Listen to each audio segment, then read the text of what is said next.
কেন্দুয়া কলেজে পড়াশোনা করেছি। এই কেন্দুয়া থেকেই পড়াশোনা করে চট্টগ্রাম বিশ্ববিদ্যালয়ে ভর্তি হয়েছি।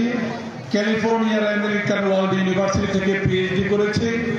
শিক্ষার্থীদের লেখাপড়ার গুরুত্ব বোঝাচ্ছেন বিএনপি থেকে সদ্য মনোনয়ন পাওয়া নেত্রকোনা ৩ আসনের প্রার্থী রফিকুল ইসলাম হিলালি, যেখানে নিজের অর্জনও তুলে ধরছিলেন তিনি। শিক্ষার্থীদের উদ্দেশ্যে দেয়া এই অনুপ্রেরণামূলক বক্তব্যে তাকে বলতে শোনা যায়, মফস্বল এলাকা থেকে লেখাপড়া করে পিএইচডি পর্যন্ত সম্পন্ন করেছেন তিনি। মনোনয়ন পাওয়ার পর কেন্দুয়া আটপাড়ায় নির্বাচনী প্রচারে ব্যস্ত সময় পার করছেন রফিকুল ইসলাম। নামের আগে ডক্টর লিখে পোস্টারও লাগিয়েছেন। গ্রামাঞ্চলের একজন ব্যক্তির এমন এগিয়ে যাওয়ার গল্প নিশ্চয়ই তরুণদের উৎসাহিত করবে। আর দেশের রাজনীতিতে এমন শিক্ষিত ব্যক্তির অংশগ্রহণও বেশ আশা জাগায়। আপনার জন্য অবকাশ যাপনের আর বিনিয়োগের সেরা পছন্দ হতে পারে সল্ট বে, যেখানে বিলাস আর প্রশান্তি মিলেমিশে একাকার। তবে কোন বিষয়ে এবং কোন বিশ্ববিদ্যালয় থেকে তিনি পিএইচডি অর্জন করেছেন তা জানতে গেলেই তৈরি হয় নানা প্রশ্ন। সেই প্রশ্নগুলোর উত্তর পেতে আমেরিকান ওয়ার্ল্ড ইউনিভার্সিটি খুঁজে বের করতে হবে আগে। কেননা বিএনপির এই প্রার্থী যে ডিগ্রির কথা উল্লেখ করেছেন তা ওই বিশ্ববিদ্যালয় থেকেই অর্জন করেছেন বলে দাবি তার।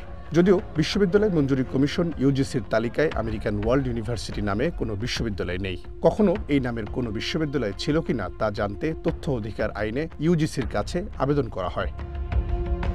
পরে বিশ্ববিদ্যালয় মঞ্জুরি কমিশন জানায়, আমেরিকান ওয়ার্ল্ড ইউনিভার্সিটি নামে সরকার এবং ইউজিসির পক্ষ থেকে কোনো বিশ্ববিদ্যালয়কে অনুমোদন দেওয়া হয়নি।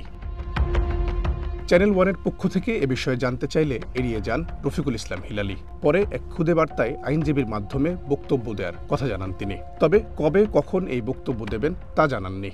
আপনার পিএইচডি ডিগ্রি নিয়ে কিছু কথা উঠছে, কিছু একটা বিতর্ক চলছে। সামনাসামনি কথা বলবো না ভাই, আপনাকে তো আমি ওইভাবে চিনি না, তাই জন্য সামনাসামনি চিনলে ভালো হইতো আর কি। কারণ অনেকে ফেক পরিচয় দেও করে, তো একটু মেহরবানি করে একবার সময় সুযোগ মতো আইসা পড়েন, তাহলে এটা ভালো হবে আর কি। নাহলে বিভ্রান্তি ছড়ায়। হ্যাঁ, আগে ওইরকম এক ভদ্রলোক ফোন দিয়ে একটা বিভ্রান্তি ছড়াইছে, সমস্ত কথা নাই ঘুরে কয়েক সেকেন্ডের বক্তব্যটা দিচ্ছে আর বাকি কথাগুলো বলে নেয়।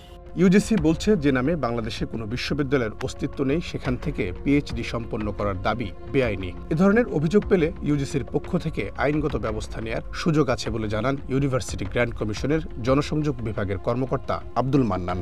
স্বরাষ্ট্র মন্ত্রণালয় এবং দুদকে চিঠি পাঠানো হয়েছে ইউজিসি থেকে যে এদের মানে অনুমোদনহীন বিশ্ববিদ্যালয়, এদের সার্টিফিকেটের কোনো বৈধতা নেই, এদের ব্যবস্থা নেওয়ার জন্য।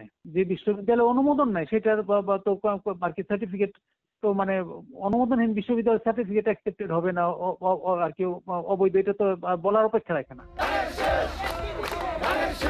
নেত্রকোনা ৩ আসনে ধানের শীষের নেতৃত্ব দেয়া রফিকুল ইসলাম হিলালি বাংলাদেশ জাতীয়তাবাদী দলের কেন্দ্রীয় কমিটিতে নির্বাহী সদস্য হিসেবে দায়িত্ব পালন করছেন। ২০২০ সাল থেকে নেতৃত্ব দিচ্ছেন জেলা বিএনপির সাধারণ সম্পাদক হিসেবে।